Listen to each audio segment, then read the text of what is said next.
Good morning, good morning, good morning. God bless you. God bless each and every one of you. We thank the Lord God Almighty for yet another day. We thank you for giving us health, strength, peace, joy, love. We thank Him for being there with us every step of the way, for keeping us throughout the night and waking us up on this day. Real quick, I just want to talk about having patience and showing love for one another. Having patience and showing love for one another. And we have to really get to a place in life where we learn how to do things another way.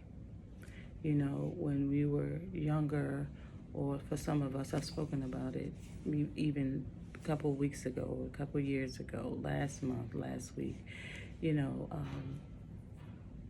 we need to find tools. We need to find different things to do in different avenues, in different ways to go about handling certain situations. And just because you were a loose cannon in the past, or just because you would handle things a certain way in the past, doesn't mean that as a child of God, it doesn't mean that as you're growing and developing in life, just in general, that you should handle things the way that you normally would handle them. There comes a time in life where we have to do things a different way.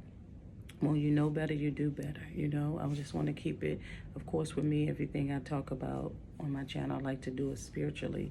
But just this is for anybody, that when you know better, you tend to do better. And there's a time and place in life right now where we have to learn how to do better. If you deal with anger, you have to figure out how to handle anger.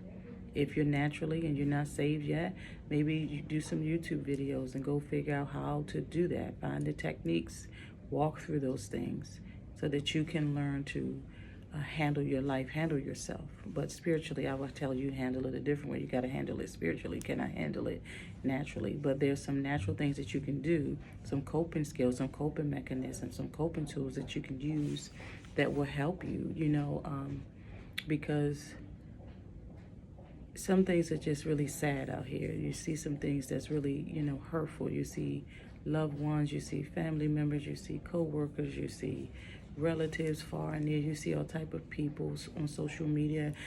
People are just, all this backlash and retaliation that people have, and the hatred that people have towards one another, whether it be spoken or non-spoken. You just see it, and it's just a sad state. God is not pleased with it. I'm not pleased with it. And so I just urge you to begin to seek other ways of how to handle your anger, how to handle frustration.